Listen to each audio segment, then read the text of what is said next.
आज की भागदौड़ भरी जिंदगी में हम काम में इतने ज्यादा व्यस्त हो गए हैं कि खुद के लिए भी समय नहीं बचता। लेकिन जब इंसान खुद से बात करना और अपने विचारों को समझना छोड़ देता है तो फिर तनाव पड़ने लगता है और जिंदगी उलझी उलझी सी महसूस होने लगती है। और इसीलिए जरूरी है कि रोज थोड़ा सा समय सिर्फ अपने लिए निकाला जाए, क्योंकि अगर आप खुद को समय देंगे तभी जिंदगी को सही दिशा दे पाएंगे। कंटेंट क्रिएटर आकाश संध्या अपने इस वीडियो में बता रहे हैं कि कैसे छोटी छोटी आदतें अपनाकर हम तनाव को कम कर सकते हैं और अपनी जिंदगी को बेहतर दिशा दे सकते हैं।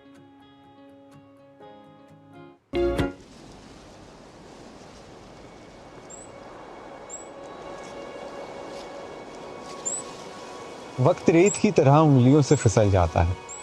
दिन, हफ्ते, महीने सब कब गुजर जाते हैं पता नहीं चलता।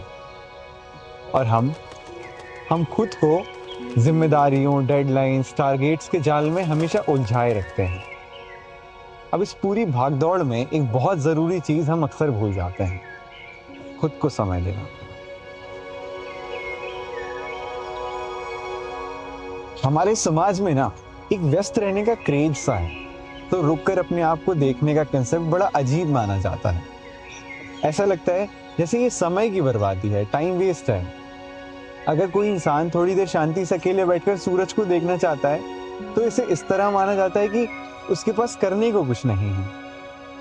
लेकिन असलियत में ये जो आत्मचिंतन है, सेल्फ रिफ्लेक्शन है, ये कोई समय की बर्बादी या कोई लग्जरी चीज तो नहीं है, बल्कि एक बहुत बड़ी आवश्यकता है।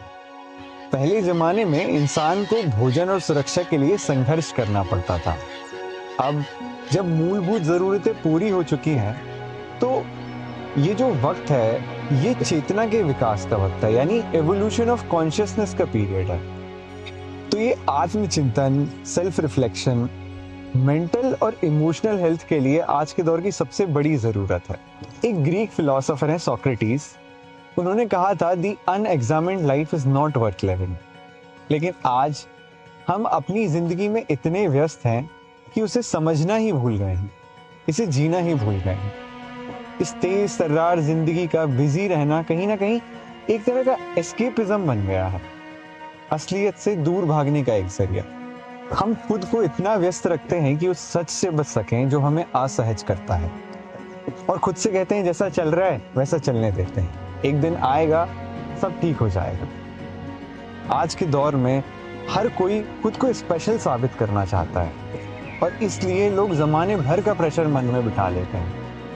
सोचिए, अगर आप बिना चार्ज किए लगातार फोन चलाएंगे तो वो बहुत जल्दी डिस्चार्ज होगा। वैसे ही हम भी बिना रुके भागते रहेंगे तो थकावट और तनाव हमारे प्रोसेसर को बहुत नुकसान पहुंचाएगा। तो फिर अब बात आती है कि कैसे समय निकालें। तो सबसे पहले हमें समाज में धीमी जिंदगी को सामान्य बनाना पड़ेगा, स्लो लाइफ। बल्कि आप में से शायद बहुत लोग नहीं जानते होंगे इस बारे में। इसका एक बेहतरीन उदाहरण है नॉर्वे, जहाँ करीब 20-22 साल पहले ये समझा गया कि उनकी जिंदगी सामूहिक रूप से, कलेक्टिवली बहुत तेज हो चली है। इसे बदलने के लिए वहाँ की टेलीविजन ब्रॉडकास्टिंग कॉरपोरेशन ने एक अनोखा कदम उठाया। उन्होंने नेशनल चैनल पर नॉर्वे स्लो टीवी नामक एक नया जॉनर शुरू किया। इस तरह के शो में सामान्य धीमी गतिविधियां दिखाई जाती थी जिन्हें हम अक्सर अनदेखा कर देते हैं, जैसे स्वेटर बुनना, मछली पकड़ना या 10 घंटे तक चलने वाली एक ट्रेन। 2016 में नॉर्वे का सबसे ज्यादा देखा गया शो था वुड फायर, जिसमें एक आदमी लकड़ी काटकर आग जलाता है।